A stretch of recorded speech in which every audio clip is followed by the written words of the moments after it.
Warhammer 40k is a game set in the future, so it just makes sense that there's a lot of lore surrounding the ships that each race uses to traverse the galaxy.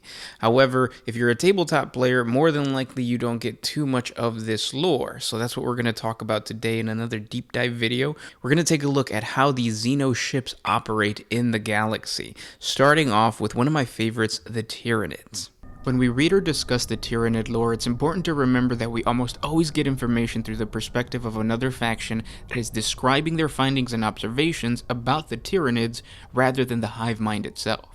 This is obviously done because you and I cannot fathom the inner workings of a hive intelligence, and talking about the Tyranid Bioships is an excellent example of this conundrum, because although we have a variety of imperial classifications and descriptions of the different types of ships found in a standard hive fleet, at the end of the day, these things are living creatures. They evolve and manipulate their biological makeup in order to fulfill whatever role they need to fulfill in order to stay alive or to preserve the hive mind. This means no two Tyranid ships are identical. They might have similar directives, but the details of a hive ship that belongs to Hive Fleet Behemoth, for example, will look and act radically different than a hive ship of another fleet like Hive Fleet Leviathan. But despite these differences, the core purpose of each ship is to gather the raw materials and biomass necessary for the expansion of the Tyranid species. And so even though the Imperial Navy might view a specific ship as a cruiser or a battleship, it seems that at any moment these ships can shed their specialties and return to a primary objective. But before we dive into the Imperium of Man's attempt to catalog all of these different types of bioships, let's first talk about some of the standard morphological traits of a bioship. For the most part, Tyranid ships are protected by a thick chitinous armor that appears stone-like but is as strong as plasteel. This armor is segmented and then layered throughout the ship in order to maximize defense but also maintain mobility. To us humans, it looks very similar to the exoskeleton of arthropods, but it's tough enough to absorb lance or torpedo weapon fire. To add to their resiliency, most bioships are protected by a thick cloud of defensive spores that not only act as a smokescreen, but also absorb and spread out the initial impact of a weapon, dispersing much of the concussive energy of a projectile. Each ship has key locations where their armor can pull back to reveal weapon growths, most commonly some form of pyroacid battery. These weapon growths are only exposed when the bioship is close to an enemy ship. This is because the toxins and the pyroacid that are launched out of these batteries are short-range projectiles. Their main purpose is to disintegrate the enemy ship's hull so that the Tyranid ship can unleash hordes of smaller Tyranid creatures into the enemy ship. And since we're on the topic of ranged weaponry, it's a good time to point out that the majority of these ships evolve specifically for short-range void battles. The only somewhat effective long-range weapon they possess are biotorpedoes, which are living bioforms that burrow out of the hive ship and launch themselves into the void, where they then seek out enemy vessels and explode on impact. They also have massive biocannons that launch highly corrosive maggot-like bioforms that splatter against the enemy ship. These biocannons also have a longer range because the entire hive ship receives a massive electrochemical shock that causes muzzle spasms that spew forth the projectile, unlike the other weapons that rely on their own localized, sometimes self-generated power. The most impressive ranged weapon on these ships is a massive plasma-emitting spine that launches gargantuan balls of bioplasma at a target. Although this projectile can cause debilitating damage to any enemy ship, it's also short-ranged, so intelligent enemy ship captains have learned to get the most out of their range advantage before the Hive Fleet arrives on the planet. Now, in order to answer why the Tyranids haven't evolved a solution to this range disadvantage, we have to look at how these hive fleets operate. For the most part, they rely on sheer numbers. There are so many bioships that make up a single hive fleet that it would be nearly impossible for a defending force to stop a tendril from reaching its destination. And at the end of the day, that's all the bioships really want to do. They want the collective fleet to reach the endpoint. It will certainly fight other battle fleets and if necessary split off a portion of their fleet to pursue a weakened enemy, but these situations are seldom of any significance, because the hive mind is focused on reaching the target planet and consuming all of that biomass. It would much rather barrel through Imperial blockades or sentry battle fleets while taking heavy casualties rather than fight a void battle that will yield very little resources. This is also why most bioships haven't evolved around speed. They are much slower than most conventional spaceships found in the 40k universe, but it works for them because their prey isn't going anywhere. It's not like these planets are just gonna run away. Now, the truly foolish or desperate ship captains engage the Tyranids in close-quarter void battles, where the bioships demonstrate their true power. Almost all bioships possess some form of monstrous maw. Some have a front-facing jaw, while others hide their mouths similar to an octopus or a squid. These massive jaws serve three purposes. The first is the undeniable terror it causes to the enemy crew as they connect it to the spacefaring sea monsters of ancient legends, basically bringing down the morale of the enemy ship to zero. The second is to act as a battering ram, as the void ship literally takes a bite out of the enemy vessel, crushing more surface area than a standard battleship ram and beginning the consumption process. And the third is to latch onto the enemy ship so that there is zero chance of escape. This means that once engaged by a bioship, the crew's only hope for survival is abandoning their ship. To assist in wrangling the enemy vessel and maneuvering it around its mouth, the bioships have massive tentacle-like appendages that jut out of the ship's hull. The number and size of these tentacles vary, but some can grow double the length of a ship's hull.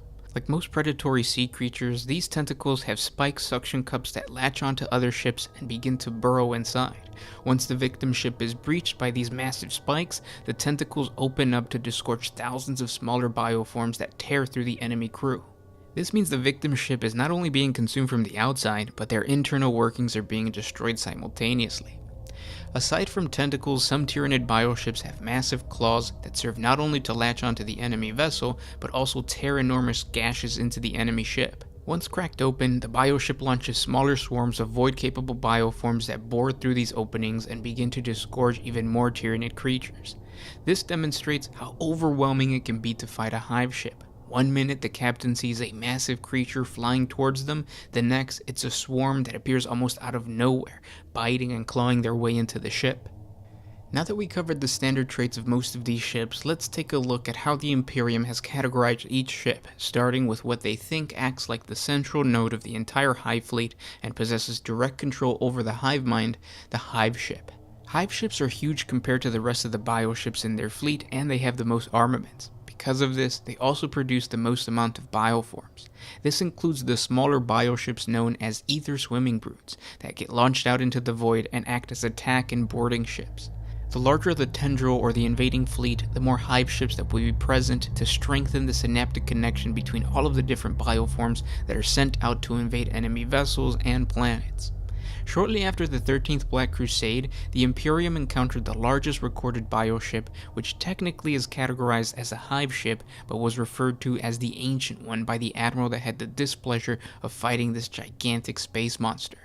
Now, smaller than a hive ship, but large enough to go head-to-head with an enemy cruiser or a heavy cruiser, are the Devourers. These bioships assist the hive ship and act as a slightly more mobile void ship that can lead independent missions towards invading enemies or just about anything the hive mind wants destroyed. To assist the Devourer cruisers are the light cruisers known as Void Prowlers. Unlike the Devourers, these bioships evolved to carry a very specific weapon, one of the many range or close combat weapons we talked about earlier. When the Hive fleet needs to go on the offensive towards another battle fleet, it relies on bioships that are similar in size to the Devourer, called Razor Fiends.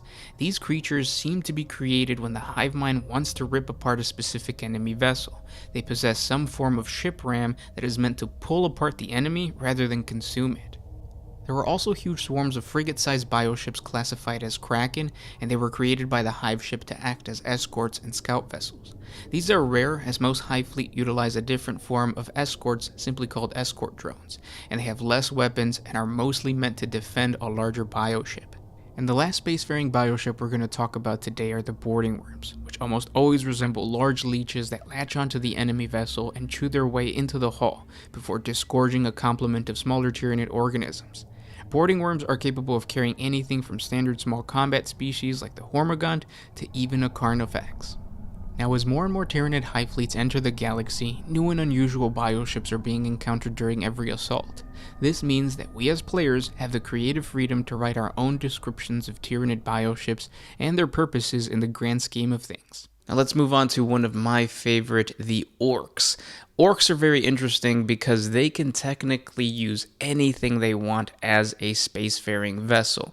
They can steal a ship from the Imperium or any other race, they can find a space hulk and use that for warp travel, or they can even take asteroids and convert them into spacefaring vessels. They're known as rocks. Put it simply, Ork rocks are hollowed out asteroids used by the Greenskins as attack ships, landing transports, and even projectiles. These straightforward spacecrafts come in all shapes and sizes. Some are big enough to fit multiple Stampas in, while others hold only a small unit of infantry. Each one is as tough as the Orks crammed inside. They are capable of shrugging off head-on collisions with other asteroids, as well as thousands of pieces of scrap metal and debris released by the rest of the ramshackled ships in the fleet. During every voyage, the Orks inside each rock will pass the time by throwing things at each other in the hopes of either cracking or outright destroying the other rocks. On the rare chance that this catastrophe does happen, the Greenskins inside can either abandon the rock and join another vessel, or drift off into space, never to be seen again. Now, there are some rare rocks that are equipped with powerful void shields. If a war boss or a captain is lucky enough to have one of these in his fleet, he usually places it in the front of the fleet to act as a battering ram. Most of these rocks have some type of a device that allows propulsion, usually a set of rockets that are jammed into it by their attending mech boys. How maneuverable these rocks are is usually a mystery, but never disappoints the Greenskins, who are perfectly fine with crashing into anything, even if it's not their target. For the most part, these rockets are used for the charge during a void battle or to initiate a landing trajectory. However, when the Ork rocks are traveling through space, they are almost always towed by an escort ship or a battle cruiser. This is actually a pretty dangerous job, as it can result in the attending voidcraft becoming part of the rock as it slams into the escort. Like all Orky contraptions, the rocks are usually equipped with some type of weapon, from grabbing claws and drills for close quarter fighting to zap guns and labas. However, Ork mech boys have learned the hard way that the smaller the rock, the less stacka it could take. After all, these things are hollowed out asteroids, so the recoil from a kill cannon is strong enough to break the Ork rock completely open like a piñata at a kid's birthday party. They also understand that the force of these guns are capable of changing the trajectory of the floating rock, making the entire void battle a lot harder. But that is if the Orks decide to fire instead of just charging straight into the enemy. The true power and glory of the Ork rocks comes in their ability to land the Greenskins onto the surface of a world. The defenders look on in terror as a meteor shower of death hurtles towards them. When an Ork rock makes impact, it is powerful enough to tear a hole into any fortification, as long as it doesn't smash apart, which happens a lot. Not only do these vessels slam into the surface and crush anything below them, but the shockwave of their landing is devastating. Each landed rock becomes a bastion for the Orks, a rallying point in a ready-made fortress. It's a strategy that is almost impossible to counter unless a planet has enough firepower to destroy every single rock that comes crashing down. The most famous use of this tactic was seen during the Third War for Armageddon, when the forces of the Prophet of the Wog, Gatsgul Magor Thraka, battered the Hive World with his rocks. They landed all across the planet, some even plunged to their death in the world's huge oceans, but when they did properly land, they were incredibly dangerous. As well as being equipped with guns, the rocks contained teleporter arrays. These were swiftly used to bring Ork reinforcements to the planet, countering any Imperial attack. These included special kill marine mobs, Stampas, artillery, and even Gargants. This meant that once the Orks survived the landing, reinforcement was indefinite for the Orks.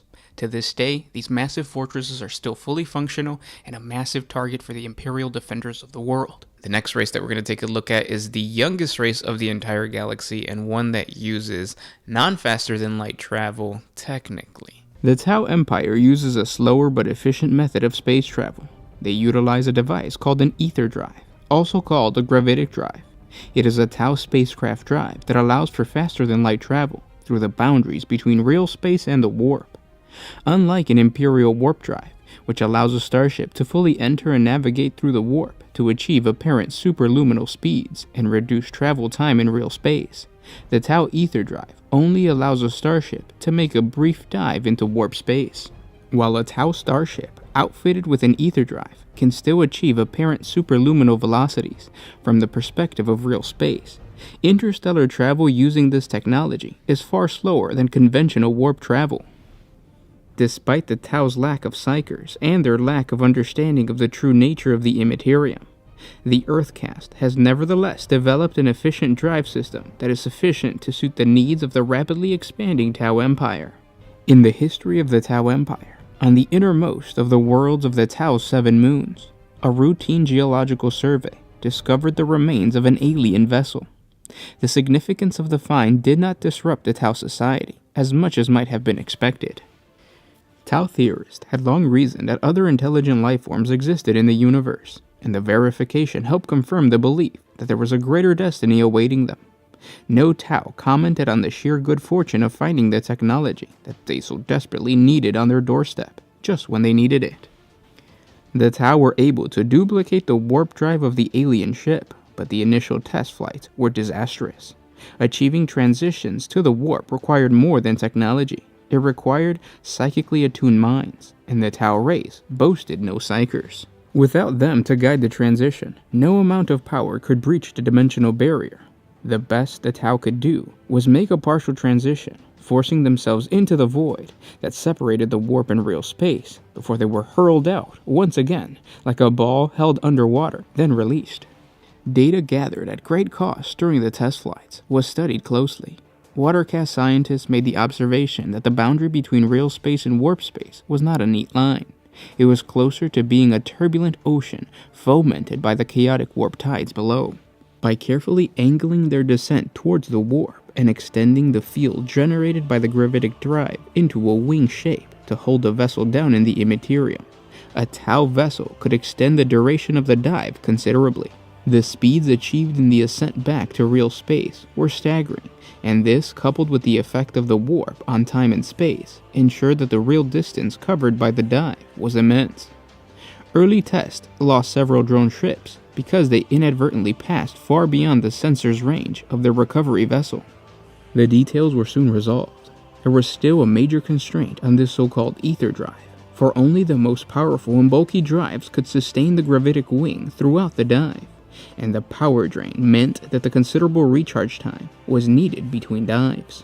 Also, in comparison to a starship that fully entered and navigated through the warp using a conventional warp drive, the pace of superluminal travel was very slow. In comparison to the typical superluminal speed achieved by Imperial void ships outfitted with a warp drive, the Tau ether drive was slower by a factor of 5. The speed was consistent though, and did not expose the Tau to the myriad perils of the warp, enabling the Tau race to expand beyond their home star system for the first time. Now let's jump from the youngest race to the oldest race, the Necrons. Increasingly, the Imperial Navy has found itself confronted by Necron ships. In general, these encounters have ended disastrously, with losses being so great that no base of experience can be built up. If this situation is not rectified, then victory will continue to prove elusive. I have collected all available information on the Necron fleet to present this summary of their composition and capabilities. By necessity, this is primarily drawn from Battlefleet Obscurus, here at Crypta Mundi, but also includes the testaments of officers of Battlefleet Ultima. In almost 30 recorded encounters, a total of 5 different classes of Necron ships have been identified. These can be split into broad types that match our own classifications, specifically capital ships, including battleships and cruisers, and escorts. While these classes accurately reflect the size and potential of Necron ships, they do not have the same implications tactically as our own ships. Our Imperial escorts, for example, specialize in scouting, harassing the enemy fleet, and providing close support for capital ships. The Necrons do not follow this doctrine. Their escorts are far more aggressive, and missions are often entrusted to fleets comprised exclusively of escort-class vessels. Imperial capital ships will normally engage the enemy in a formation that allows them to provide mutual support. Necron capital ships do not utilize any recognizable standard formation. Indeed, on occasion, their behavior is more akin to attack craft, with each ship fighting independently of the rest of the fleet. In this regard, their tactics bear a close resemblance to those of the Eldar, emphasizing speed and the sudden application of overwhelming firepower. The apparent anarchy of such tactics rarely handicap their effectiveness, and it is my theory that there is a governing method that is so sophisticated that it cannot be correctly analyzed on the basis of our own experience to date. As with the Eldar, Necron tactics are dependent on the quality of their ships, which are, if anything, even more advanced. No Necron ship has ever been witnessed translating to or from the warp. On repeated occasions, Necron vessels have appeared well within maximum sensory range without any approach being detected. During the attack on the Imperial world of Horloth, it was was reported that on first sighting, the Necron fleet was noticeably decelerating, which raises the possibility that whatever their means of propulsion is, it is so fast that when moving at full speed, their vessels are undetectable. The fact that they slowed down to fight would indicate that even they find it impossible to perform fine maneuvers or accurately target enemies while traveling at full speed. As with so much else about the Necrons, this is a mystery that may only be solved by the capture of one of their ships intact. I fear, though, that such an enterprise would incur an unbearable cost in ships. Where our own ships rely on void shields for defense, Necron ships use a combination of stealth and adaptability. Their hulls cloak all internal energy emissions and prevent accurate tracking. It is only when they change course or speed or when they fire weapons that they can be scanned reliably. Until then, Necron ships appear as sensory phantoms. It should be noted that while Necron ships are both fast and agile, they are not capable of the sudden change in direction available to Eldar craft, so leading fire is preferable. Even if detected and hit, Necron ships are extremely resilient. What would be crippling blows to an Imperial cruiser often fails to sufficiently damage a Necron ship. We have no evidence as to why, as the classes we have identified are not massive enough to support armor of this thickness. We do know that they have impressive automated repair capabilities, which can seemingly repair virtually any damage in minutes. This technology is not invincible, however, and when activated, the stealth features of Necron ship hulls is instantly compromised, leaving them far more vulnerable to attack. Necron weapon systems all utilize energy projection. The effect is similar in appearance to an arc of lightning, but is far more dangerous. It has been theorized that the energy is extra-dimensional in origin. Regardless of its source, it is projected very accurately using a ranging particle beam at longer distances. In some cases, the discharges have been seen to pass through the ship's shields, leaving them undamaged. Necron ships complement these weapons with a variety of horrific close-range systems. Most common of these is the use of swarms of small scarab robots to infest the hulls of target vessels before emitting a signal that disrupts mechanical communication and control functions within the sector infested. Another common Necron weapon involves the sudden discharge of stored energy from all parts of the hull, which inflict damage on all ships in proximity. This blast is powerful enough to overload the shields of any escort in Imperial fleets, and the effect of several overlapping bursts can be dangerous to capital ships as well. Any fleet engaging the Necrons should also expect to be subjected to boarding actions. Once shields are down, raiding parties will commonly attack several decks simultaneously. Naval armsmen with shotguns have proved to be no effect to the Necron warriors in this type of fighting, so until better solutions can be found, heavier weapons should be issued, and the risk of damage to ship systems tolerated. Conversely, boarding attacks against Necron ships have been effective as their warriors are slow to respond to the threat, allowing time for boarders to set charges and withdraw before they can come under heavy attack. Necron ships have demonstrated an ability to disengage effortlessly from combat by seemingly phasing out, and this has made it impossible to turn prior victories into substantial ones. To date, no Necron ships have been captured in battle, due in no small part to this ability. While they are unable to escape from unfavorable encounters, it is unlikely we will devise counters to this technological advantage. On the other hand, though the Necron's reluctance to fight to the finish has meant that the commanders who push caution to the wind and seek to inflict damage, come what may, have been more successful than those who conserve their forces. This leads me to believe that defeating the Necron fleet will be a task that requires selfless sacrifice and remitting fury. Fortunately, the Imperium does not lack for either. And I almost forgot to talk about the Eldar, the dying race. Let's take a look at their craftworlds. In the time leading up to the Great Fall, each Eldar homeworld of the Empire created a gigantic starship, sung from Wraithbone and so massive as to be nearly a planetoid itself. The last uncorrupted individuals from each world were loaded onto these ships, along with works of art, plant life, and animals, all that could be saved. In these craftworlds, as they came to be known, the final Eldar exodus began, and only barely in time. The psychic shockwave of Slaanesha's birth in the 30th millennium caught some of the craftworlds and destroyed them, while others were pulled into the orbit against their will around the Eye of Terror. The craftworld's population probably composed the majority of the surviving Eldar race, although it is impossible to say just how many individuals this was. The Craftworlds are certainly the seat of the remaining Eldar industries, technology, and culture, as they contain only a part of their original homeworld civilization. Most of the Craftworlds contain special biodomes that house plants and wildlife from the original homeworld of the Craftworlds people, and those are carefully tended to. And that's how the major Xeno races of Warhammer 40k travel the galaxy. I hope you guys enjoyed this video. Do me a huge favor, hit the like button, share this video with your friends, comment down in the comment section below. It really helps out the channel whenever you comment within the first couple days.